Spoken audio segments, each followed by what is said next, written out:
नारायणं नमस्कृत्य नरं चैव नरोत्तमं देवीं सरस्वतीं व्यासं ततो जयमुदीरयेत्। श्रीगणेशाय नमः। श्रीसरस्वत्यै नमः। श्रीवेदव्यासाय नमः। श्रीमन महर्षि वेदव्यास प्रणीत श्री महाभारत तृतीय खंड हम श्रवण कर रहे हैं। आज हम श्रवण करेंगे षट्विंशत्यधिकशततमोध्याय। यह 126वां अध्याय है, जिसमें भीष्म और द्रोण का दुर्योधन को पुनः समझाना। वैशंपायन जी कहते हैं, धृतराष्ट्र वचः श्रुत्वा भीष्म द्रोणो समव्यथो दुर्योधनमिदं वाक्य मुचतुः शासनातिगम। जन्मेजय धृतराष्ट्र का कथन सुनकर युद्ध में जनसंहार की संभावना से समान रूप से दुख का अनुभव करने वाले भीष्म और द्रोणाचार्य ने गुरुजनों की आज्ञा का उल्लंघन करने वाले दुर्योधन से इस प्रकार कहा, वत्स, जब तक श्री कृष्ण और अर्जुन कवच धारण करके युद्ध के लिए उद्यत नहीं होते हैं, तब तक गांडीव धनुष घर में रखा हुआ है। जब तक धौम्य मुनि यज्ञाग्नि में शत्रुओं की सेना के विनाश के लिए आहुति नहीं डालते हैं, और जब तक लज्जाशील महान धनुर्धर युधिष्ठिर तुम्हारी सेना पर क्रोध पूर्ण दृष्टि नहीं डालते हैं, तभी तक यह भावी जनसंहार शांत हो जाना चाहिए। जब तक कुंती पुत्र महाधनुर्धर भीमसेन अपनी सेना के अग्रभाग में खड़े नहीं दिखाई देते हैं, तभी तक यह मार काट का संकल्प शांत हो जाना चाहिए। दुर्योधन, जब तक हाथ में गदा लिए भीमसेन तुम्हारी सेना का संहार करते हुए युद्ध के विभिन्न मार्गों में विचरण नहीं कर रहे हैं, तभी तक तुम पांडवों के साथ संधि कर लो। जब तक भीमसेन अपनी वीर घातिनी गदा के द्वारा समयानुसार पके हुए वृक्ष के फलों की भांति संग्राम भूमि में गजारोही योद्धाओं के मस्तकों को काट काट कर नहीं गिरा रहे हैं, तभी तक तुम्हारा युद्ध विषयक संकल्प शांत हो जाना चाहिए।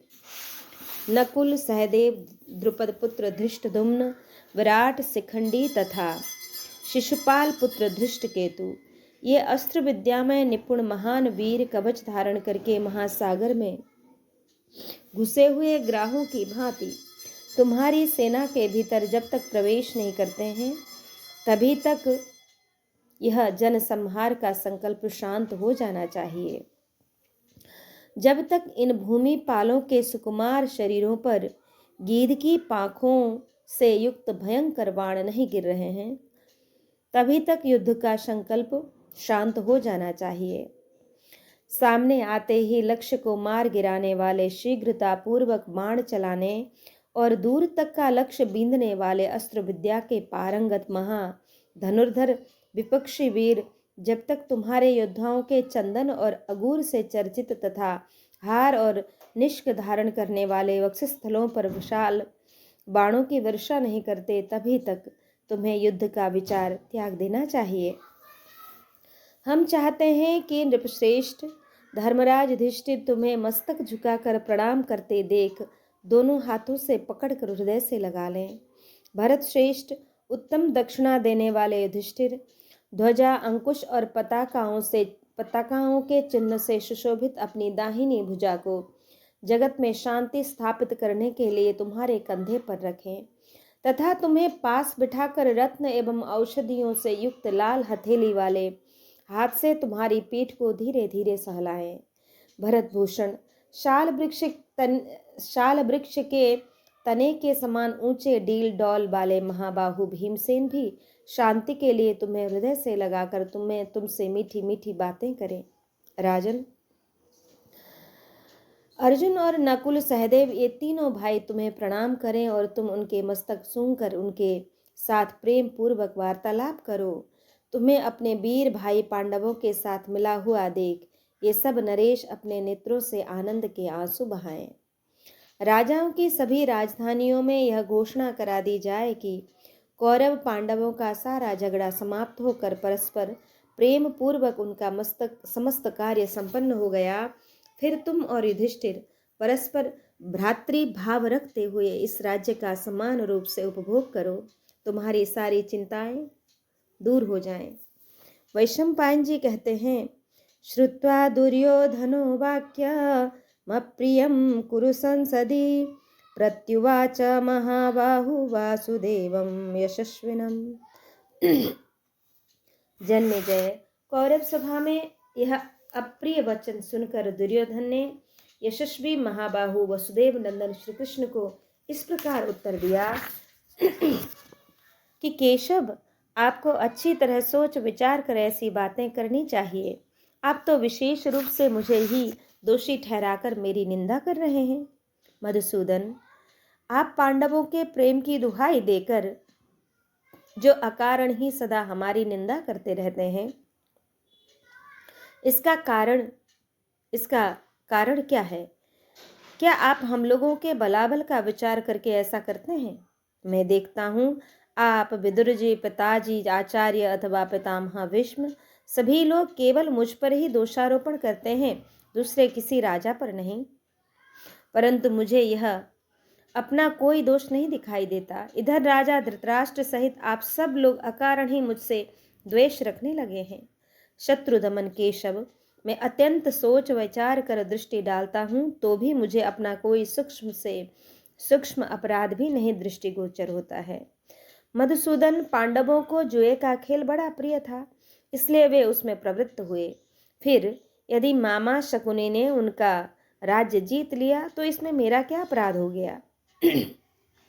मधुसूदन, उस जुए में पांडवों ने जो कुछ भी धन हारा था वह सब उसी समय लौटा दिया गया था। विजयी वीरों में श्रेष्ठ श्री कृष्ण यदि अजय पांडव जुए में पुनः पराजित हो गए और वन में जाने को विवश हुए तो यह हम लोगों का अपराध ही नहीं है। कृष्ण, हमारे किस अपराध से असमर्थ पांडव शत्रुओं के साथ मिलकर हमारा विरोध करते हैं और ऐसा करके भी सहज शत्रु की भांति प्रसन्न हो रहे हैं? हमने उनका क्या बिगाड़ा है? वे पांडव हमारे किस अपराध पर संजयों के साथ मिलकर हम धृतराष्ट्र पुत्रों का वध करना चाहते हैं? हम लोग किसी के भयंकर कर्म अथवा भयानक वचन से भयभीत हो क्षत्रिय धर्म से च्युत होकर साक्षात इंद्र के सामने भी नतमस्तक नहीं हो सकते। शत्रुओं का संहार करने वाले श्री कृष्ण, मैं क्षत्रिय धर्म का अनुष्ठान करने वाले किसी भी ऐसे वीर को नहीं देखता जो युद्ध में हम सब लोगों को जीतने का साहस कर सके। मधुसूदन, भीष्म, द्रोण, कृपाचार्य और कर्ण को तो देवता भी युद्ध में नहीं जीत सकते, फिर पांडवों की तो बात ही क्या है। माधव, अपने धर्म पर दृष्टि रखते हुए यदि हम लोग युद्ध में किसी समय अस्त्रों के आघात से मृत्यु को प्राप्त हो जाएं तो वह भी हमारे लिए स्वर्ग की ही प्राप्ति कराने वाली होगी। जनार्दन, हम क्षत्रियों का यही धर्म है, प्रधान धर्म है कि संग्राम में हमें बाण शैया पर सोने का अवसर प्राप्त हो। अतः माधव, हम अपने शत्रुओं के सामने नतमस्तक न होकर यदि युद्ध में वीर शैया को प्राप्त हों तो इससे हमारे भाई बंधुओं को संताप नहीं होगा। उत्तम कुल में उत्पन्न होकर क्षत्रिय धर्म के अनुसार जीवन निर्वाह करने वाला कौन ऐसा महापुरुष होगा जो क्षत्रियोचित वृत्ति पर दृष्टि रखते हुए भी इस प्रकार भय के कारण कभी शत्रु के सामने मस्तक झुकाएगा? वीर पुरुष को चाहिए कि वह सदा उद्योग ही करे, किसी के सामने नतमस्तक न हो, क्योंकि उद्योग करना ही पुरुष का कर्तव्य पुरुषार्थ है। वीर पुरुष असमय में ही नष्ट भले ही हो जाएं, परंतु कभी शत्रु के सामने सिर नहीं झुकावे। अपना हित चाहने वाले मनुष्य मातंग मुनि के उपर्युक्त वचन को ही ग्रहण करते हैं। अतः मेरे जैसा पुरुष केवल धर्म तथा ब्राह्मण को ही प्रणाम कर सकता है, शत्रुओं को नहीं। वह दूसरे किसी को कुछ भी न समझकर जीवन भर ऐसा ही आचरण उद्योग करता रहे, यही क्षत्रियों का धर्म और सदा के लिए मेरा मत भी यही है। केशव, मेरे पिताजी ने पूर्व काल में जो राज्य भाग मेरे अधीन कर दिया है उसे कोई मेरे जीते जी फिर कदापि नहीं पा सकता। जनार्दन, जब तक राजा धृतराष्ट्र जीवित हैं तब तक हमें और पांडवों को हथियार न उठाकर शांतिपूर्वक जीवन बिताना चाहिए। वृष्णि नंदन श्री कृष्ण, पहले भी जो पांडवों को राज्य का अंश दिया गया था वह उन्हें देना उचित नहीं था, परंतु मैं उन दिनों बालक एवं पराधीन था, अतः अज्ञान अथवा भय से जो कुछ उन्हें दे दिया गया था उसे अब पांडव पुनः नहीं पा सकते। केशव, इस समय मुझ महाबाहु दुर्योधन के जीते जी पांडवों को भूमि का उतना अंश भी नहीं दिया जा सकता जितना कि एक बारीक सुई की नोक से छिद सकता हो। वैशंपायन जी कहते हैं, ततः प्रशम्य दार्शाः क्रोध पर्याकुलो कुलक्षणः दुर्योधनमिदं वाक्यमब्रवीत् कुरु संसदि। जन्मेजय, दुर्योधन की बातें सुनकर श्री कृष्ण के नेत्र क्रोध से लाल हो गए। वे कुछ विचार करके कौरव सभा में दुर्योधन से पुनः इस प्रकार बोले, दुर्योधन, तुझे रणभूमि में वीरशैया प्राप्त होगी, तेरी यह इच्छा पूर्ण होगी। तू मंत्रियों सहित धैर्य पूर्वक रह, अब बहुत बड़ा नरसंहार होने वाला है। मूढ़, तू जो ऐसा मानता है कि पांडवों के प्रति मेरा कोई अपराध ही नहीं है, तो इसके संबंध में मैं सब बातें बताता हूँ। राजाओं, आप लोग भी ध्यान देकर सुने। भारत, महात्मा पांडवों की बढ़ती हुई समृद्धि से संतप्त होकर तूने ही शकुनी के साथ यह खोटा विचार किया था कि पांडवों के साथ जुआ खेला जाए। तात, अन्यथा सदा सरलता पूर्व बर्ताव करने वाले और साधु सम्मानित तेरे श्रेष्ठ बंधु पांडव यहाँ तुम जैसे कपटी के साथ अन्याय युक्त युद्ध के लिए कैसे उपस्थित हो सकते थे। महामते, जुए का खेल तो सत्पुरुषों की बुद्धि को भी नाश करने वाला है, और यदि दुष्ट पुरुष उसमें प्रवृत्त हों तो उनमें बड़ा भारी कलह होता है तथा उन सब पर बहुत से संकट छा जाते हैं। तूने ही सदाचार की ओर लक्ष्य न रखकर पापासक्त पुरुषों के सहित भयंकर विपत्ति के कारणभूत ये द्यूत क्रीड़ा आदि कार्य किए हैं। तेरे सिवा दूसरा कौन ऐसा अधम होगा जो अपने बड़े भाई की पत्नी को सभा में लाकर उसके साथ वैसा अनुचित बर्ताव करे, जैसा कि तूने द्रौपदी के प्रति स्पष्ट रूप से न कहने योग्य बातें कहकर दुर्व्यवहार किया है। द्रौपदी उत्तम कुल में संपन्न, शील और सदाचार से संपन्न तथा पांडवों के लिए प्राणों से भी अधिक आदरणीय उन सब की महारानी है, तथापि तूने उसके प्रति अत्याचार किया है। जिस समय शत्रुओं को संताप देने वाले कुंती कुमार पांडव वन को जा रहे थे, उस समय दुशासन ने कौरव सभा में उनके प्रति जैसी कठोर बातें कही थीं, उन्हें सभी कौरव जानते हैं। सदा धर्म में ही तत्पर रहने वाले लोभ रहित सदाचारी अपने बंधुओं के प्रति कौन साधु पुरुष ऐसा अयोग्य बर्ताव करेगा। दुर्योधन, तूने कर्ण और दुशासन के साथ अनेक बार निर्दयी तथा अनार्य पुरुषों की सी बातें कही हैं। तूने वारणावत नगर में बाल्यावस्था में पांडवों को उनकी माता सहित जला डालने का महान प्रयत्न किया था, परंतु तेरा वह उद्देश्य सफल न हो सका। उन दिनों पांडव अपनी माता के साथ सुदीर्घ काल तक एक चक्रा नगरी में किसी ब्राह्मण के घर में छिपे रहे। तूने भीमसेन को विष देकर सर्प से कटाकर और बंधे हुए हाथ पैरों सहित जल में डुबाकर इन सभी उपायों द्वारा पांडवों को नष्ट करने का प्रयत्न किया है, परंतु तेरा यह प्रयास भी सफल न हो सका। ऐसे ही विचार रखकर तू पांडवों के प्रति सदा कपटपूर्ण बर्ताव करता आया है। फिर कैसे मान लिया जाए कि महात्मा पांडवों के प्रति तेरा कोई अपराध ही नहीं है। पापात्मन, तू याचना करने पर इन पांडवों को जो पैतृक राज्य भाग नहीं देना चाहता है, वही तुझे उस समय देना पड़ेगा जबकि रणभूमि में धराशायी होकर तू ऐश्वर्य से भ्रष्ट हो जाएगा। क्रूर कर्मी मनुष्यों की भांति तू पांडवों के प्रति बहुत से अयोग्य बर्ताव करके मिथ्याचारी और अनार्य होकर भी आज अपने उन अपराधों के प्रति अनभिज्ञता प्रकट करता है। माता पिता भीष्म द्रोण और विदुर सब ने तुझसे बार बार कहा है कि तू संधि कर ले, शांत हो जा, परंतु भूपाल तू शांत होने का नाम ही नहीं लेता। राजन, शांति स्थापित होने पर तेरा और युधिष्ठिर का दोनों का ही महान लाभ है, परंतु तुझे यह प्रस्ताव अच्छा नहीं लगता। इसे बुद्धि की मंदता के कारण सिवा और क्या कहा जा सकता है। राजन, तू हितैषी सुहृदों की आज्ञा का उल्लंघन करके कल्याण का भागी नहीं हो सकेगा। भूपाल, तू सदा अधर्म और अपयश का ही कार्य करता है। वैशंपायन जी कहते हैं, एवं ब्रुवति दार्शाहे दुर्योधनमर्षणं दुशासन इदं वाक्यम अब्रवीत कुरु संसदि। कि जिस समय भगवान श्री कृष्ण ये बातें कह रहे थे, उसी समय दुशासन ने बीच में ही अमर्षशील दुर्योधन से कौरव सभा में ही कहा कि राजन, यदि आप अपनी इच्छा से पांडवों के साथ संधि नहीं करेंगे तो जान पड़ता है कौरव लोग आपको बांधकर कुंती पुत्र युधिष्ठिर के हाथ में सौंप देंगे। नरश्रेष्ठ, पितामह भीष्म, आचार्य द्रोण और पिताजी ये कर्ण को आपको और मुझे, इन तीनों को ही पांडवों के अधिकार में दे देंगे।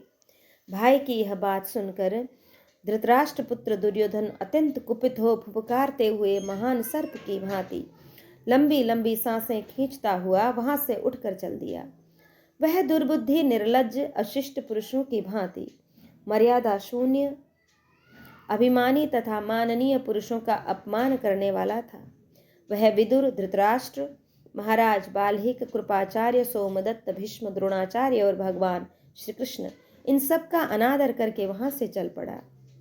नरश्रेष्ठ दुर्योधन को वहां से जाते देख उसके भाई, मंत्री तथा सहयोगी नरेश सब के सब उठकर उसके साथ चल दिए।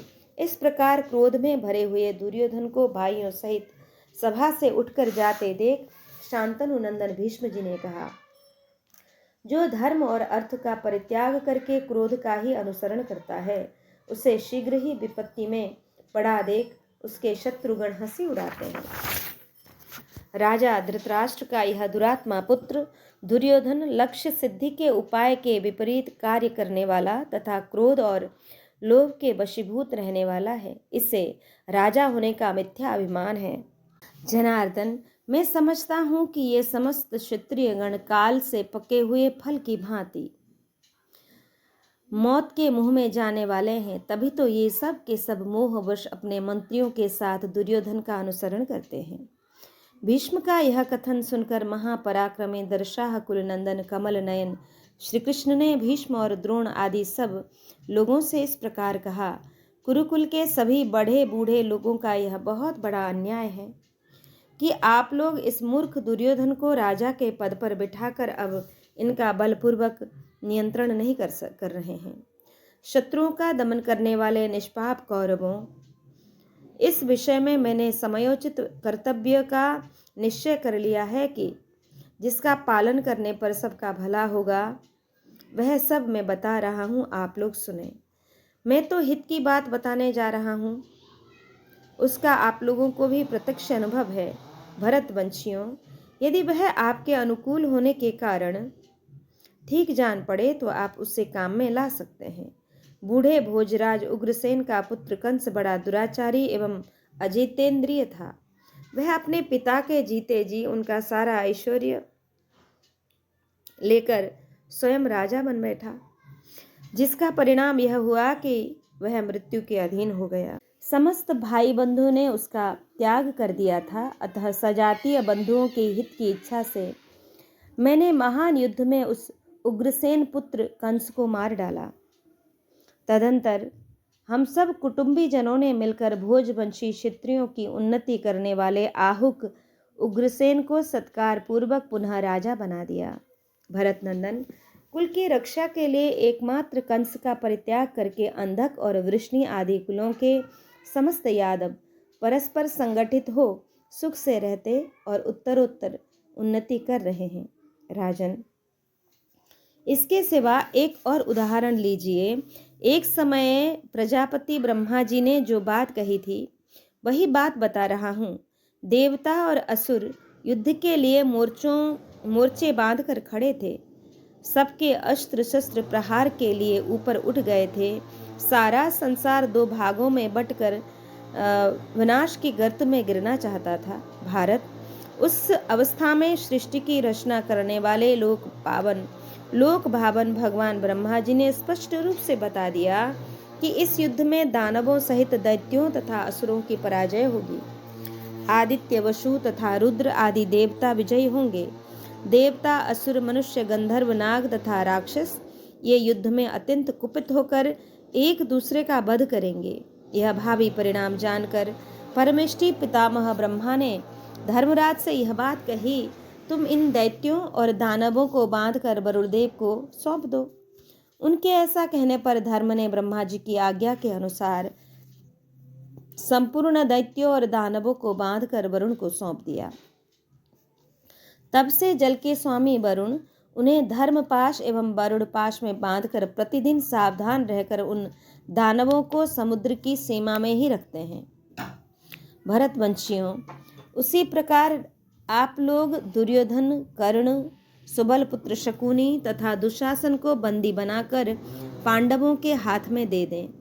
समस्त कुल की भलाई के लिए, एक पुरुष को एक गांव के हित के लिए, एक कुल को जनपद के भले के लिए और एक गांव को और आत्म कल्याण के लिए समस्त भूमंडल को त्याग देना चाहिए। राजन, आप दुर्योधन को कैद करके पांडवों से संधि कर लें।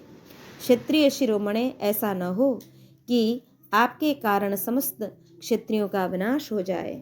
वैशंपायन जी कहते हैं कि जन्मेजय, श्री कृष्ण का यह कथन सुनकर राजा धृतराष्ट्र ने संपूर्ण धर्मों के ज्ञाता विदुर से शीघ्रतापूर्वक कहा, तात जाओ, परम बुद्धिमती और दूरदर्शिनी गांधारी को यहाँ बुला लाओ। मैं उसी के साथ इस दुर्बुद्धि को समझा बुझाकर राह पर लाने की चेष्टा करूंगा। यदि वह भी उस दुष्टचित्त दुरात्मा को शांत कर सके तो हम लोग अपने सुहृद श्री कृष्ण की आज्ञा का पालन कर सकते हैं। दुर्योधन लोभ के अधीन हो रहा है, उसकी बुद्धि दूषित हो गई है और उसके सहायक दुष्ट स्वभाव के ही हैं। संभव है गांधारी शांति स्थापना के लिए कुछ कहकर उससे सन्मार्ग का दर्शन करा सके। यदि ऐसा हुआ तो दुर्योधन के द्वारा उपस्थित किया हुआ हमारा महान एवं भयंकर संकट दीर्घ काल के लिए शांत हो जाएगा और चिरस्थायी योगक्षेम की प्राप्ति सुलभ होगी। राजा की यह बात सुनकर विदुर धृतराष्ट्र के आदेश से दूरदर्शिनी गांधारी देवी को वहां बुला लाए। तब उस समय धृतराष्ट्र ने कहा, गांधारी, तुम्हारा वह दुरात्मा पुत्र गुरुजनों की आज्ञा का उल्लंघन कर रहा है। वह ऐश्वर्य के लोभ में पड़कर राज्य और प्राण दोनों गवा देगा। मर्यादा का उल्लंघन करने वाला वह मूढ़ दुरात्मा अशिष्ट पुरुष की भांति हितैषी सुहृदों की आज्ञा को ठुकराकर अपने पापी साथियों के साथ सभा से बाहर निकल गया है। जन्मेजय, वैशंपायन जी कहते हैं, जन्मेजय, पति का यह शब्द, यह वचन सुनकर यशस्विनी राजपुत्री गांधारी महान कल्याण का अनुसंधान करती हुई इस प्रकार बोली कि गांधारी ने कहा, महाराज, राज्य की कामना से आतुर हुए अपने पुत्र को शीघ्र बुलवाइए। धर्म और अर्थ का लोप करने वाला कोई भी अशिष्ट पुरुष राज्य नहीं पा सकता। तथापि सर्वथा उद्दंडता का परिचय देने वाला उस दुष्ट ने राज्य को प्राप्त कर लिया है। महाराज, आपको अपना बेटा बहुत प्रिय है, अतः वर्तमान परिस्थिति के लिए आप ही अत्यंत निंदनीय हैं, क्योंकि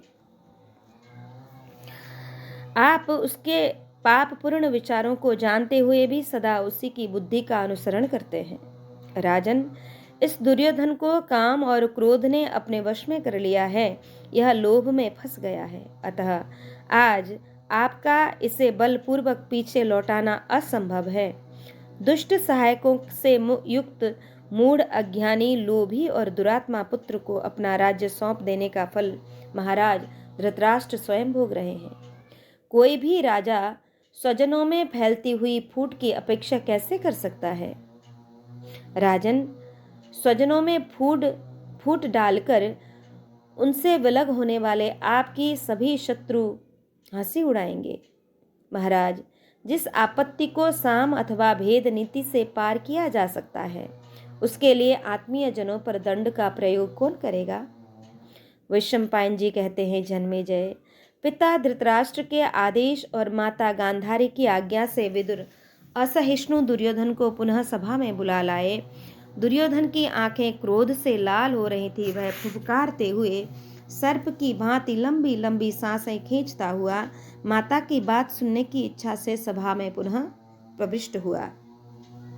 अपने कुमार्गामी पुत्र को पुनः सभा के भीतर आया देख गांधारी उसकी निंदा करती हुई शांति स्थापना के लिए इस प्रकार बोली, बेटा दुर्योधन, मेरी यह बात सुनो, जो सगे संबंधियों सहित तुम्हारे लिए हितकारक और भविष्य में सुख की प्राप्ति कराने वाली है।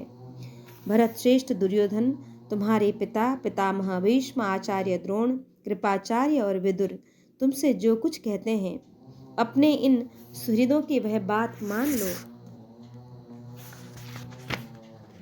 और यदि तुम शांत हो जाओगे तो तुम्हारे द्वारा भीष्म जी की, पिताजी की, मेरी तथा द्रोण आदि अन्य हितैषी सुहृदों की भी पूजा संपन्न हो जाएगी। भरत श्रेष्ठ, महामते कोई भी अपनी इच्छा मात्र से राज्य की प्राप्ति, रक्षा अथवा उपभोग नहीं कर सकता।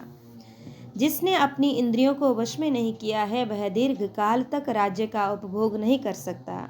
जिसने अपने मन को जीत लिया है वह मेधावी पुरुष ही राज्य की रक्षा कर सकता है। काम और क्रोध मनुष्य को धन से दूर खींच ले जाते हैं। उन दोनों शत्रुओं को जीत लेने पर राजा इस पृथ्वी पर विजय पाता है। जनेश्वर, यह महान प्रभुत्व ही राज्य नामक अभिष्ट स्थान है। जिनकी अंतरात्मा दूषित है वे इसकी रक्षा नहीं कर सकते। महत पद को प्राप्त करने की इच्छा वाला पुरुष अपनी इंद्रियों को अर्थ और धर्म में नियंत्रित करे। इंद्रियों को जीत लेने पर बुद्धि उसी प्रकार बढ़ती है जैसे ईंधन डालने से आग प्रज्वलित हो उठती है। जैसे उद्दंड घोड़े काबू में न होने पर मूर्ख सारथी को मार्ग में ही मार डालते हैं, उसी प्रकार यदि इन इंद्रियों को काबू में न रखा जाए तो ये मनुष्य का नाश करने के लिए भी पर्याप्त है। जो पहले अपने मन को न जीतकर मंत्रियों को जीतने की इच्छा करता है अथवा मंत्रियों को जीते बिना शत्रुओं को जीतना चाहता है वह विवश होकर राज्य और जीवन दोनों से वंचित हो जाता है। अतः पहले अपने मन को ही शत्रु के स्थान पर रखकर जीतो, तत्पश्चात मंत्रियों और शत्रुओं पर विजय पाने की इच्छा करे। ऐसा करने से उसकी विजय पाने की अभिलाषा कभी व्यर्थ नहीं होती है। जिसने अपनी इंद्रियों को वश में कर रखा है, मंत्रियों पर विजय पा ली है तथा जो अपराधियों को दंड प्रदान करता है, खूब सोच समझकर कार्य करने वाले उस धीर पुरुष की लक्ष्मी अत्यंत सेवा करती है। छोटे छिद्र वाले जाल से ढकी हुई दो मछलियों की भांति ये काम और क्रोध भी शरीर के भीतर ही छिपे हुए हैं, जो मनुष्य के ज्ञान को नष्ट कर देते हैं। इन दोनों काम और क्रोध के द्वारा देवताओं ने स्वर्ग में जाने वाले पुरुष के लिए उस लोक का दरवाजा बंद कर रखा है। वितराग पुरुष से डरकर ही देवताओं ने स्वर्ग प्राप्ति के प्रतिबंधक काम और क्रोध की वृद्धि की है। जो राजा काम, क्रोध, लोभ, दंभ और दर्प को अच्छी तरह जीतने की कला जानता है वही इस पृथ्वी का शासन भी कर सकता है। अतः धर्म, अर्थ तथा शत्रुओं का पराभव चाहने वाले राजा को सदा अपनी इंद्रियों को काबू में रखने का प्रयत्न करना चाहिए।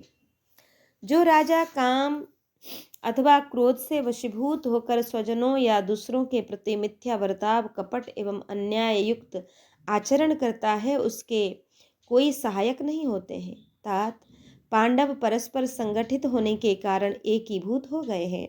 वे परम ज्ञानी, शूरवीर तथा शत्रु संहार में समर्थ हैं। तुम उनके साथ मिलकर सुखपूर्वक इस पृथ्वी का राज्य भोग सकोगे। तात शांतनु नंदन भीष्म तथा महारथी द्रोणाचार्य जैसा कह रहे हैं वह सर्वथा सत्य है। वास्तव में श्री कृष्ण और अर्जुन अजेय हैं। अतः अनायास ही महान कर्म करने वाले महाबाहु भगवान श्री कृष्ण की शरण लो, क्योंकि भगवान केशव प्रसन्न होने पर दोनों ही पक्ष को सुखी बना सकते हैं। जो मनुष्य अपना भला चाहने वाले ज्ञानी एवं विद्वान सुहृदों के शासन में नहीं रहता, उनके उपदेश के अनुसार नहीं चलता, वह शत्रुओं का आनंद बढ़ाने वाला होता है। तात युद्ध करने में कल्याण नहीं है, उससे धर्म और अर्थ की भी प्राप्ति नहीं हो सकती। फिर सुख तो मिल ही कैसे सकता है। युद्ध में सदा विजयी ही हो यह भी निश्चित नहीं है, अतः उसमें मन न लगाओ। शत्रु दमन महाप्राज्ञ, आपस की फूट के भय से ही पितामह भीष्म ने, तुम्हारे पिता ने और महाराज बाल्हिक ने भी पांडवों को राज्य का भाग प्रदान किया है। उसी के देने का आज तुम यह प्रत्यक्ष फल देखते हो कि उन शूरवीर पांडवों द्वारा निष्कंटक बनाई हुई इन संपूर्ण पृथ्वी का राज्य भोग रहे हो। शत्रुओं का दमन करने वाले पुत्र, यदि तुम अपने मंत्रियों सहित राज्य भोगना चाहते हो तो पांडवों को उनका यथोचित भाग आधा राज्य दे दो। भारत भूमंडल का आधा राज्य मंत्रियों सहित तुम्हारे जीवन निर्वाह के लिए पर्याप्त है। तुम सुहृदों की आज्ञा के अनुसार चलकर सुयश प्राप्त करोगे। तात श्रीमान मनस्वी बुद्धिमान तथा जितेंद्रिय पांडवों के साथ होने वाला कलह तुम्हें महान सुख से वंचित कर देगा। भरत श्रेष्ठ, तुम पांडवों को उनका राज्य भाग देकर सुहृदों के बढ़ते हुए क्रोध को शांत कर दो और अपने राज्य का यथोचित रीति से शासन करते रहो। बेटा, पांडवों को जो 13 वर्षों के लिए निर्वासित कर दिया गया, यही उनका महान अपकार हुआ है। महामते, तुम्हारे काम और क्रोध से इस अपकार की और भी वृद्धि हुई है। अब तुम संधि के द्वारा इसे शांत कर दो। तुम जो कुंती के पुत्रों का धन हड़प लेना चाहते हो, ऐसा करने की तुम्हारी शक्ति नहीं है। क्रोध को दृढ़ता पूर्वक धारण करने वाले सूत पुत्र कर्ण तथा तुम्हारा भाई दुशासन, ये दोनों भी ऐसा करने में समर्थ नहीं है। जिस समय भीष्म, द्रोण, कृपाचार्य, कर्ण तथा भीमसेन, अर्जुन और धृष्टद्युम्न ये अत्यंत कुपित होकर परस्पर युद्ध करेंगे, उस समय सारी प्रजा का विनाश अवश्यंभावी है। तात, तुम क्रोध के वशीभूत होकर समस्त कौरवों का वध न कराओ। तुम्हारे लिए इस संपूर्ण भूमंडल का विनाश न हो। मूढ़, तुम जो यह समझ रहे हो कि भीष्म, द्रोण और कृपाचार्य आदि अपनी पूरी शक्ति लगाकर मेरी ओर से युद्ध करेंगे, यह इस समय कदापि संभव नहीं है, क्योंकि इन आत्मज्ञानी पुरुषों की दृष्टि में इस राज्य का पांडवों अथवा तुम लोगों के पास रहना समान ही है। इनके हृदय में दोनों के लिए एक सा ही प्रेम और स्थान है तथा राज्य से भी बढ़कर ये धर्म को महत्व देते हैं। इस राज्य का उन्होंने जो अन्न खाया है, उनके भय से यद्यपि ये तुम्हारी ओर से लड़कर अपने प्राणों का परित्याग कर देंगे, तथापि राजा युधिष्ठिर की ओर कभी वक्र दृष्टि से नहीं देख सकेंगे। तात, भरत श्रेष्ठ, इस संसार में केवल लोभ करने से किसी को धन की प्राप्ति नहीं होती दिखाई देती, अतः लोभ से कुछ सिद्ध होने वाला नहीं है। तुम पांडवों के साथ संधि कर लो। वैशंपायन जी कहते हैं, तत्तु वाक्यमनादृत्य सुर्थवन्मातृभाषितं पुनः प्रतस्थे संरभात सकाशमकृतात्मनाम। जन्मेजय माता के कहे हुए इस नीतियुक्त वचन का अनादर करके दुर्योधन पुनः क्रोध पूर्वक वहां से उठकर उन्हीं अजितात्मा मंत्रियों के पास चला गया। तत्पश्चात सभा भवन से निकलकर दुर्योधन ने द्यूत विद्या के जानकार सुबल पुत्र राजा शकुनी के साथ गुप्त रूप से मंत्रणा की कि उस समय दुर्योधन, कर्ण, सुबल पुत्र शकुनी तथा दुशासन, इन चारों का निश्चय इस प्रकार हुआ कि वे परस्पर कहने लगे, शीघ्रता पूर्वक प्रत्येक कार्य करने वाले श्री कृष्ण राजा धृतराष्ट्र और भीष्म के साथ मिलकर जब तक हमें कैद करें, उसके पहले हम लोग ही बलपूर्वक इन पुरुष सिंह ऋषिकेश को बंदी बना लें, ठीक उसी तरह जैसे इंद्र ने विरोचन पुत्र बलि को बांध लिया था। श्री कृष्ण को कैद हुआ सुनकर पांडव दांत तोड़े हुए सर्प के समान अचेत और अतोत्साह हो जाएंगे। ये महाबाहु श्री कृष्ण ही समस्त पांडवों के कल्याण साधक और कवच की भांति रक्षा करने वाले हैं। संपूर्ण यदुवंशियों के शिरोमणि तथा वरदायक इस कृष्ण के बंदी बना लिए जाने पर सोमकों सहित सब पांडव उद्योग शून्य हो जाएंगे। इसलिए हम यही शीघ्रता पूर्वक कार्य करने वाले केशव को राजा धृतराष्ट्र के चीखने चिल्लाने पर भी कैद करके शत्रुओं के साथ युद्ध करें। विद्वान सात्यकी इशारे से ही दूसरों के मन की बात समझ लेने वाले थे। वे उन दुष्ट चित्त पापियों के उस पाप पूर्ण अभिप्राय को शीघ्र ही ताड़ गए। फिर उसके प्रतिकार के लिए वे सभा से बाहर निकलकर कृतवर्मा से मिले और इस प्रकार बोले, तुम शीघ्र ही अपनी सेना को तैयार कर लो और स्वयं भी कवच धारण करके व्यूहाकार खड़ी हुई सेना के साथ सभा भवन के द्वार पर डटे रहो। तब तक मैं अनायास ही महान कर्म करने वाले भगवान श्री कृष्ण को कौरवों के षड्यंत्र की सूचना दिए देता हूँ। ऐसा कहकर वीर सात्यकी ने सभा में प्रवेश किया, मानो सिंह पर्वत की कंदरा में घुस रहा हो। वहां जाकर उन्होंने महात्मा केशव से कौरवों का अभिप्राय बताया। फिर धृतराष्ट्र और विदुर को भी इसकी सूचना दी। सात्यकी ने किंचित मुस्कुराते हुए उन कौरवों के इस अभिप्राय को इस प्रकार बताया, सभासदों, कुछ मूर्ख कौरव एक ऐसा नीच कर्म करना चाहते हैं जो धर्म, अर्थ और काम सभी दृष्टियों से साधु पुरुषों द्वारा निंदित है। यद्यपि इस कार्य में उन्हें किसी प्रकार सफलता प्राप्त नहीं हो सकती।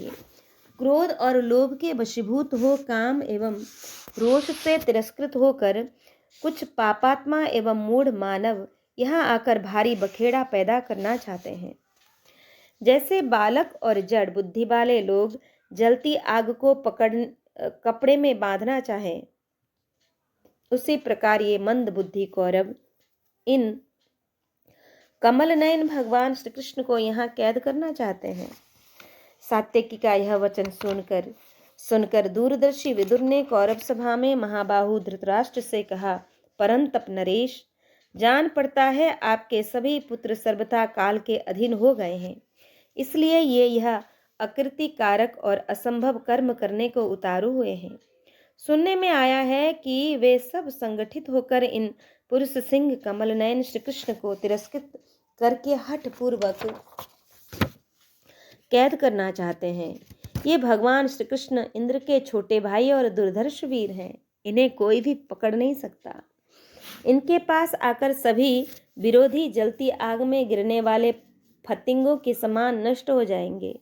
जैसे क्रोध में भरा हुआ सिंह हाथियों को नष्ट कर देता है, उसी प्रकार ये भगवान श्री कृष्ण यदि चाहें तो क्रुद्ध होने पर समस्त विपक्षी योद्धाओं को यमलोक पहुंचा सकते हैं।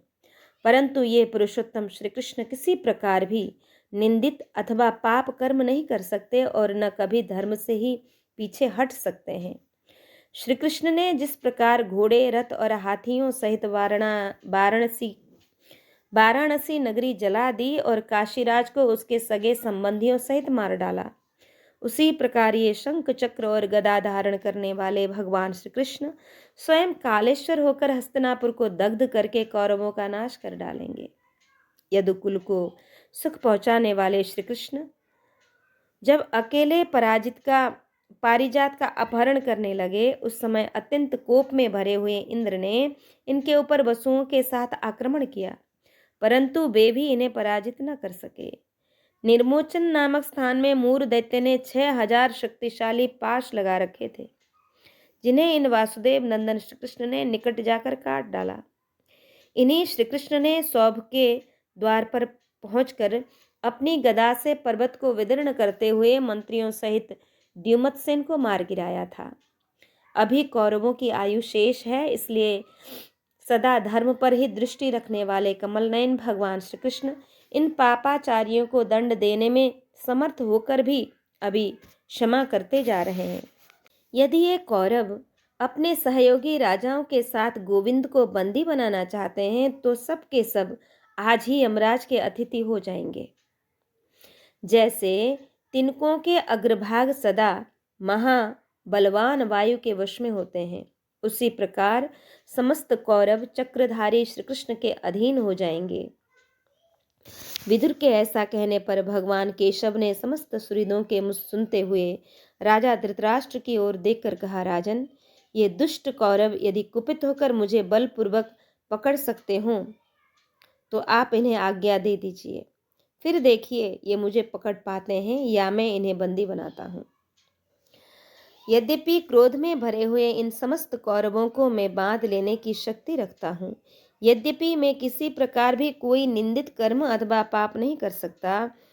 आपके पुत्र पांडवों का धन लेने के लिए लुभाए हुए हैं, परंतु इन्हें अपने धन से भी हाथ धोना पड़ेगा। यदि ये ऐसा ही चाहते हैं तब तो युधिष्ठिर का काम बन गया। भारत, आज आज ही मैं इन कौरवों तथा इनके अनुगामियों को कैद करके यदि कुंती पुत्रों के हाथ में सौंप दूं तो क्या बुरा होगा।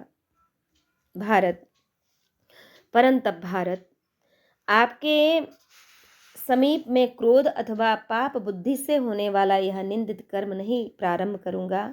नरेश्वर, यह दुर्योधन जैसा चाहता है वैसा ही हो। मैं आपके सभी पुत्रों को इसके लिए आज्ञा देता हूँ। यह सुनकर धृतराष्ट्र ने विदुर से कहा, तुम उस पापात्मा राज्य लोभी दुर्योधन को उसके मित्रों, मंत्रियों, भाइयों तथा अनुगामी सेवकों सहित शीघ्र मेरे पास बुला लाओ। यदि पुनः उसे सन्मार्ग पर उतार सकूं तो अच्छा होगा। तब विदुर जी राजाओं से घिरे हुए दुर्योधन को उसकी इच्छा न होते हुए भी भाइयों सहित पुनः सभा में ले आए। उस समय कर्ण, दुशासन तथा अन्य राजाओं से भी घिरे हुए दुर्योधन से राजा धृतराष्ट्र ने कहा, नृशंस महापापी, नीच कर्म करने वाले ही तेरे सहायक हैं। तू उन पापी सहायकों से मिलकर पाप कर्म ही करना चाहता है। वह कर्म ऐसा है जिसकी साधु पुरुषों ने सदा निंदा की है। वह अपयश कारक तो है ही, तू उसे कर भी नहीं सकता, परंतु जैसे तेरा कुलांगार और मूर्ख मनुष्य उससे करने की चेष्टा करता है। सुनता हूँ तू अपने पापी सहायकों से मिलकर इन दुर्धर्ष एवं दुर्जय वीर कमल नयन श्री कृष्ण को कैद करना चाहता है। ओ मूढ़, इंद्र सहित संपूर्ण देवता भी इन्हें बलपूर्वक अपने वश में नहीं कर सकते, उन्हीं को तू बंदी बनाना चाहता है। तेरी यह चेष्टा वैसी ही है जैसे कोई बालक चंद्रमा को पकड़ना चाहता हो। देवता, मनुष्य, गंधर्व, असुर और नाग भी संग्राम भूमि में जिनका वेग नहीं सह सकते, उन भगवान श्री कृष्ण को तू नहीं जानता। जैसे वायु को हाथ से पकड़ना दुष्कर है, चंद्रमा को हाथ से छूना कठिन है और पृथ्वी को सिर पर धारण करना असंभव है, उसी प्रकार भगवान श्री कृष्ण को बलपूर्वक पकड़ना दुष्कर है। धृतराष्ट्र के ऐसा कहने पर विदुर ने भी अमर्ष में भरे हुए धृतराष्ट्र पुत्र दुर्योधन के पास जाकर इस प्रकार कहा। विदुर बोले, दुर्योधन निबोधेदम वचनम ममः सांप्रतम सौभद्वारे दानवेंद्रो विद्वा। दुर्योधन, इस समय मेरी बात पर ध्यान दो। सौभ द्वार में द्विविध नाम से प्रसिद्ध एक वानरों का राजा रहता था, जिसने एक दिन पत्थरों की बड़ी भारी वर्षा करके भगवान श्री कृष्ण को आच्छादित कर दिया था। वह पराक्रम करके सभी उपायों से श्री कृष्ण को पकड़ना चाहता था, परंतु इन्हें कभी पकड़ न सका। उन्हीं श्री कृष्ण को तुम बलपूर्वक अपने वश में करना चाहते हो। पहले की बात है, प्राग ज्योतिषपुर में गए हुए श्री कृष्ण को दानवों सहित नरकासुर ने भी वहां बंदी बनाने की चेष्टा की, परंतु वह भी वहां सफल न हो सका। उन्हीं को तुम बलपूर्वक अपने वश में करना चाहते हो। अनेक युगों तथा असंख्य वर्षों की आयु वाले नरकासुर को युद्ध में मारकर श्री कृष्ण उसके यहाँ से सहस्त्रों राजकन्याओं को उद्धार करके ले गए और उन सब के हाथ उन्होंने विधिपूर्वक विवाह किया। निर्मोचन में 6000 बड़े बड़े असुरों को भगवान ने पाशों में बांध लिया। वे असुर भी जिन्हें बंदी न बना सके, उन्हीं को तुम बलपूर्वक वश में करना चाहते हो। भरत श्रेष्ठ, उन्होंने ही बाल्यावस्था में बकी पूतना का वध किया था और गौओं की रक्षा के लिए अपने हाथ पर गोवर्धन पर्वत को धारण किया था। अरिष्टासुर, धेनुक, महाबली, चाणूर, अश्वराज, केशी और कंस भी लोकहित के विरुद्ध आचरण करने पर श्री कृष्ण के ही हाथ से मारे गए थे। जरासंध, दंत वक्त्र, महापराक्रमी शिशुपाल और वाणासुर भी इन्हीं के हाथ से मारे गए हैं तथा अन्य बहुत से राजाओं का भी इन्होंने संहार किया है। अमित तेजस्वी श्री कृष्ण ने राजा वरुण पर विजय पाई है। उन्होंने अग्निदेव को भी पराजित किया है और पारिजात हरण करते समय साक्षात शचीपति इंद्र को भी जीता है।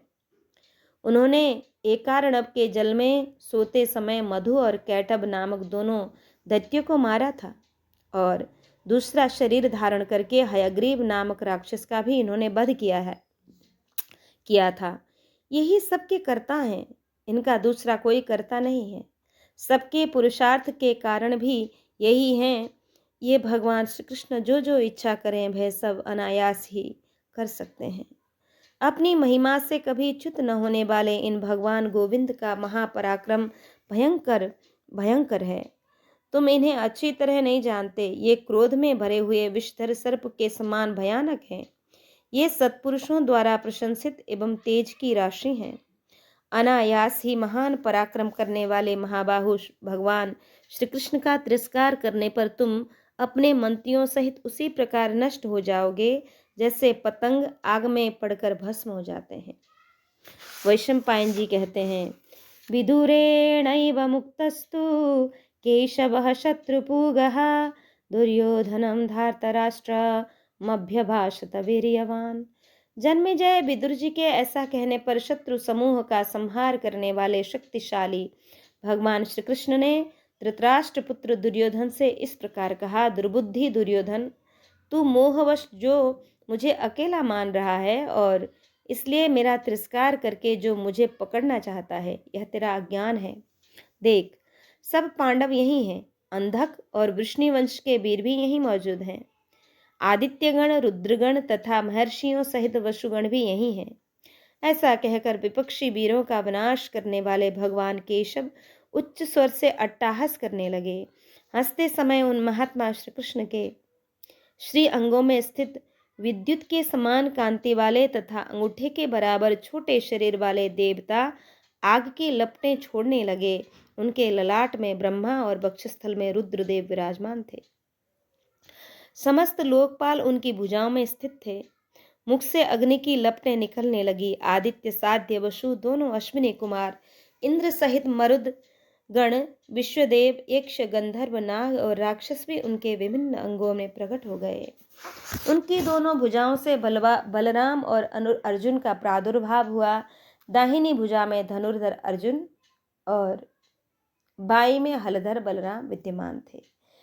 भीमसेन, युधिष्ठिर तथा माद्री नंदन नकुल, सहदेव भगवान के पृष्ठभाग में स्थित थे। प्रद्युम्न आदि वृष्णिवंशी तथा अंधकवंशी योद्धा हाथों में विशाल आयुध धारण किए भगवान के अग्रभाग में प्रकट हुए। शंख, चक्र, गदा, शक्ति, शार्ग, धनुष, हल तथा नंदक नामक खड्ग, ये ऊपर उठे हुए ही समस्त आयुध श्री कृष्ण की अनेक भुजाओं में दीप्यमान दिखाई देते थे। उनके नेत्रों से, नासिका के छिद्रों से और दोनों कानों से सब और अत्यंत भयंकर धूमयुक्त आग की लपटें प्रकट हो रही थी। समस्त रोमकूपों से सूर्य के समान दिव्य किरणें छिटक रही थी। महात्मा श्री कृष्ण के उस भयंकर स्वरूप को देखकर समस्त राजाओं के मन में भय समा गया और उन्होंने अपने नेत्र बंद कर लिए। द्रोणाचार्य, भीष्म, परम बुद्धिमान विदुर, महाभाग संजय तथा तपस्या के धनी महर्षियों को छोड़कर अन्य सब लोगों की आंखें बंद हो गई थीं। इन द्रोण आदि को भगवान अर्जुन ने स्वयं ही दिव्य दृष्टि प्रदान की थी, अतः वे आंख खोलकर इन्हें देखने में समर्थ हो सके थे। उस समय सभा भवन में भगवान श्री कृष्ण का वह परम आश्चर्यमय रूप देखकर देवताओं की दुंदुभियां बजने लगीं और उनके ऊपर फूलों की वर्षा होने लगी। उस समय धृतराष्ट्र ने कहा, त्वमेव पुंडरीकाक्ष सर्वस्य जगतो हितः तस्मात् त्वं यादव श्रेष्ठ प्रसादम कर्तुमर्हसि। कमल नयन यदुकुल तिलक श्री कृष्ण, आप ही संपूर्ण जगत के हितैषी हैं, अतः मुझ पर भी कृपा कीजिए। भगवन, मेरे नेत्रों का तिरोधान हो चुका है, परंतु आज मैं आपसे पुनः दोनों नेत्र मांगता हूँ। केवल आपका दर्शन करना चाहता हूँ। आपके सिवा और किसी को मैं नहीं देखना चाहता। तब महाबाहु जनार्दन ने धृतराष्ट्र से कहा, कुरुनंदन, आपको 2 अदृश्य नेत्र प्राप्त हो जाए। महाराज जन्मेजय, वहाँ यह अद्भुत बात हुई कि धृतराष्ट्र ने भी भगवान श्री कृष्ण से उनके विश्व रूप का दर्शन करने की इच्छा से 2 नेत्र प्राप्त कर लिए। सिंहासन पर बैठे हुए धृतराष्ट्र को नेत्र प्राप्त हो गए। यह जानकर ऋषियों सहित सब नरेश आश्चर्यचकित हो मधुसूदन की स्तुति करने लगे। भरत श्रेष्ठ, उस समय सारी पृथ्वी डगमगाने लगी, समुद्र में खलबली पड़ गई और समस्त भूपाल अत्यंत विस्मित हो गए। तदंतर शत्रुओं का दमन करने वाले पुरुष सिंह श्री कृष्ण ने अपने इस स्वरूप को, उस दिव्य अद्भुत एवं विचित्र ऐश्वर्य को समेट लिया। तत्पश्चात वे मधुसूदन ऋषियों से आज्ञा ले सात्यकी और कृतवर्मा का हाथ पकड़े सभा भवन से चल दिए। उनके जाते ही नारद आदि महर्षि भी अदृश्य हो गए। वह सारा कोलाहल शांत हो गया। यह सब एक अद्भुत सी घटना हुई थी। पुरुष सिंह श्री कृष्ण को जाते देख राजाओं सहित समस्त कौरव भी उनके पीछे पीछे गए, मानो देवता देवराज इंद्र का अनुसरण कर रहे हों। परंतु अप्रमेय स्वरूप भगवान श्री कृष्ण उस समस्त नरेश मंडल की कोई परवाह न करके धूमयुक्त अग्नि की भांति सभा भवन से बाहर निकल आए। बाहर आते ही शैब्य और सुग्रीव नामक घोड़ों से जुते हुए परम उज्जवल एवं विशाल रथ के साथ सारथी दारुक दिखाई दिया। उस रथ में बहुत सी क्षुद्र घंटिकाएं शोभा पाती थीं। सोने की जालियों से उसकी विचित्र छटा दिखाई देती थी। वह शीघ्रगामी रथ चलते समय मेघ के समान गंभीर रव प्रकट करता था। उसके भीतर सब आवश्यक सामग्रियां सुंदर ढंग से सजा कर रखी गई थी। उसके ऊपर व्याघ्र चर्म का आवरण लगा हुआ था और रथ की रक्षा के अन्य आवश्यक प्रबंध भी किए गए थे। इसी प्रकार विष्णु वंश के सम्मानित वीर हृदिक पुत्र महारथी कृतवर्मा भी एक दूसरे रथ पर बैठे दिखाई दिए। शत्रुदमन भगवान श्री कृष्ण का रथ उपस्थित है और अब ये यहाँ से चले जाएंगे, ऐसा जानकर महाराज धृतराष्ट्र ने पुनः उनसे कहा, शत्रुसूदन जनार्दन, पुत्रों पर मेरा बल कितना काम करता है यह आप देख ही रहे हैं। सब कुछ आपकी आंखों के सामने है, आपसे कुछ भी छुपा नहीं है। केशव, मैं भी चाहता हूँ कि कौरव पांडवों में संधि हो जाए और मैं इसके लिए प्रयत्न भी करता रहता हूँ, परंतु मेरी इस अवस्था को समझकर आपको मेरे ऊपर संदेह नहीं करना चाहिए। केशव, पांडवों के प्रति मेरा भाव पापपूर्ण नहीं है। मैंने दुर्योधन से जो हित की बात बताई है वह आपको ज्ञात ही है। माधव, मैं सब उपायों से शांति स्थापना के लिए प्रयत्नशील हूँ। इस बात को ये समस्त कौरव तथा बाहर से आए हुए राजा लोग भी जानते हैं। वैशंपायन जी कहते हैं, जन्मेजय, तदंतर भगवान महाबाहु श्री कृष्ण ने राजा धृतराष्ट्र, आचार्य द्रोण, पितामह भीष्म, विदुर, वाल्मीकि तथा कृपाचार्य से कहा, कौरव सभा में जो घटना घटित हुई है उसे आप लोगों ने प्रत्यक्ष देखा है। मूर्ख दुर्योधन किस प्रकार अशिष्ट की भांति आज रोष पूर्वक सभा से उठ गया था। महाराज धृतराष्ट्र भी अपने आप को असमर्थ बता रहे हैं। अतः अब मैं आप सब लोगों से आज्ञा लेना चाहता हूँ। मैं युधिष्ठिर के पास जाऊंगा। नरश्रेष्ठ जन्मेजय तत्पश्चात रथ पर बैठकर प्रस्थान के लिए उद्यत हुए भगवान श्री कृष्ण से पूछकर भरत वंश के महान धनुर्धर उत्कृष्ट वीर उनके पीछे पीछे दूर तक गए। उन वीरों के नाम इस प्रकार हैं, भीष्म, द्रोण, कृप, विदुर, धृतराष्ट्र, बाल्हिक, अश्वत्थामा, विकर्ण और महारथी युयुत्सु। तदंतर किंकिणी विभूषित उस विशाल एवं उज्जवल रथ के द्वारा भगवान श्री कृष्ण समस्त कौरवों के देखते देखते अपनी बुआ कुंती से मिलने के लिए गए। वैशंपायन जी कहते हैं, प्रविश्याथ गृहं तस्या चरणाभविवाद्यतः बाध्य च आचख्यु ततसमासेन यद्वृत्तं कुरु संसदि। कि जन्मेजय कुंती के घर में जाकर उनके चरणों में प्रणाम करके भगवान श्री कृष्ण ने कौरव सभा में जो कुछ हुआ था वह सब समाचार उन्हें संपेक्ष से सुनाया। भगवान श्री कृष्ण बोले, बुआ जी, मैंने तथा महर्षियों ने भी नाना प्रकार के युक्तियुक्त वचन जो सर्वथा ग्रहण करने योग्य थे सभा में कहे, परंतु दुर्योधन ने उन्हें नहीं माना। जान पड़ता है दुर्योधन के वश में होकर उसी के पीछे चलने वाला यह सारा क्षत्रिय समुदाय काल से परिपक्व हो गया है। अतः शीघ्र ही नष्ट होने वाला है। अब मैं तुमसे आज्ञा चाहता हूँ, यहाँ से शीघ्र ही पांडवों के पास जाऊँगा। महाप्राज्ञ, मुझे पांडवों से तुम्हारा क्या संदेश कहना होगा, उसे बताओ। मैं तुम्हारी बात सुनना चाहता हूँ। कुंती बोली, ब्रूया केशव राजानम धर्मात्मानम युधिष्ठिरम भूयास्ते ह्यते धर्मो मां पुत्रक वृथा कृथा।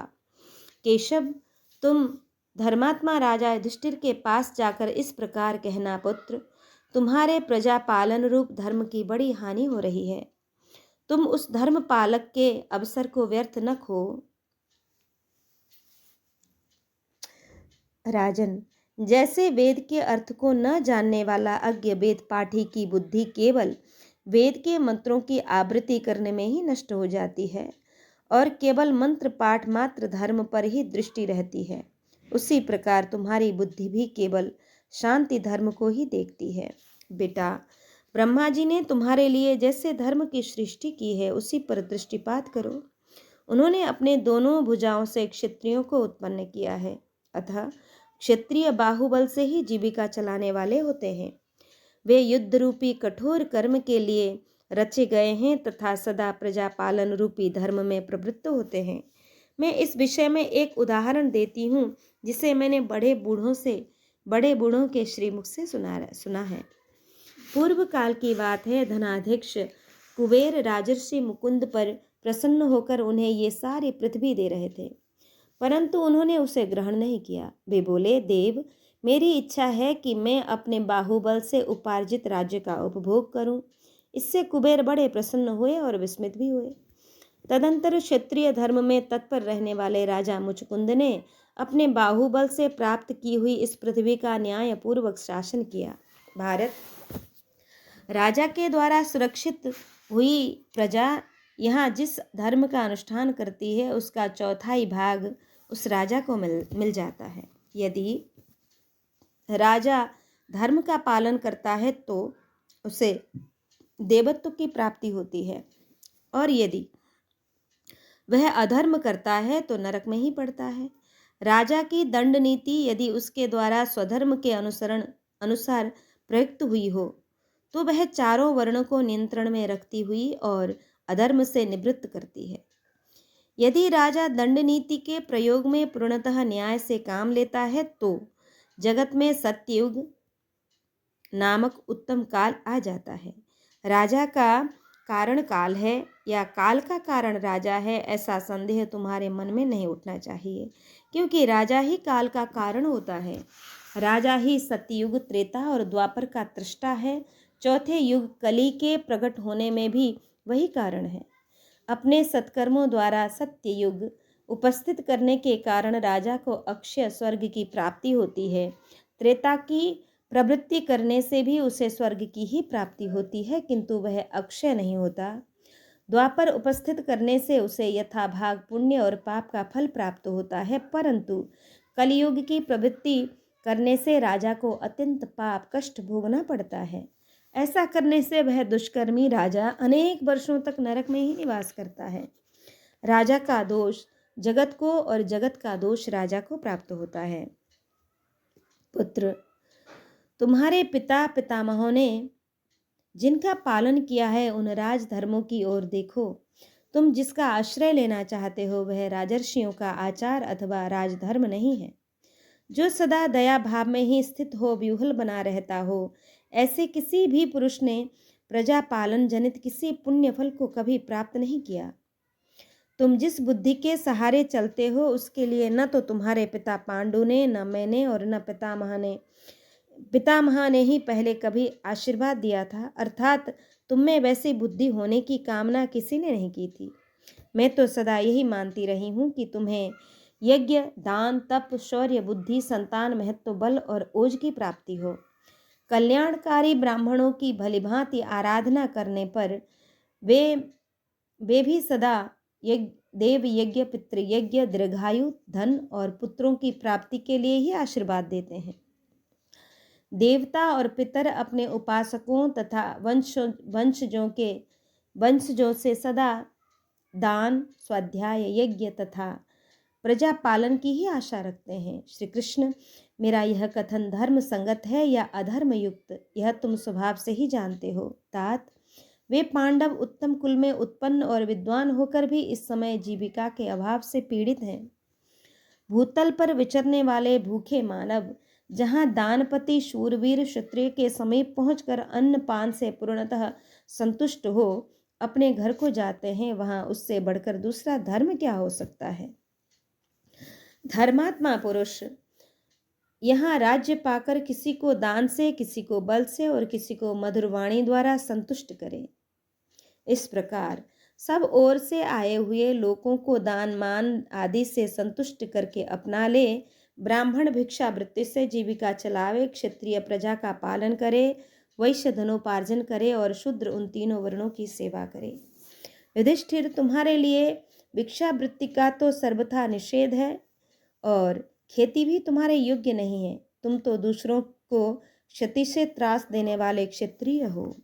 तुम्हें तो बाहुबल से ही जीविका चलानी चाहिए। महाबाहो, तुम्हारा पैतृक राज्य भाग शत्रुओं के हाथ में पड़कर लुप्त हो गया है। तुम साम, दान, भेद अथवा दंड नीति से पुनः उसका उद्धार करो। शत्रुओं का आनंद बढ़ाने वाले पांडव, इससे बढ़कर दुख की बात और क्या हो सकती है कि मैं तुम्हें जन्म देकर भी बंधु बांधवों से हीन नारी की भांति जीविका के लिए दूसरों के दिए हुए अन्न पिंड की आशा लगाए ऊपर देखती रहती हूँ। अतः तुम राजधर्म के अनुसार युद्ध करो। कायर बनकर अपने बाप दादों का नाम मत डुबाओ और भाइयों सहित पुण्य से वंचित होकर पापमय गति को न प्राप्त हो। इस प्रकार श्री महाभारत उद्योग पर्व के अंतर्गत भगवद्यान पर्व में कुंती वाक्य विषयक 132वां अध्याय यहाँ पूर्ण हुआ। आज के पारायण को श्री ठाकुर जी के चरण कमल में अर्पित कर यहाँ हम विश्राम लेंगे। जय जय श्री राधे श्याम।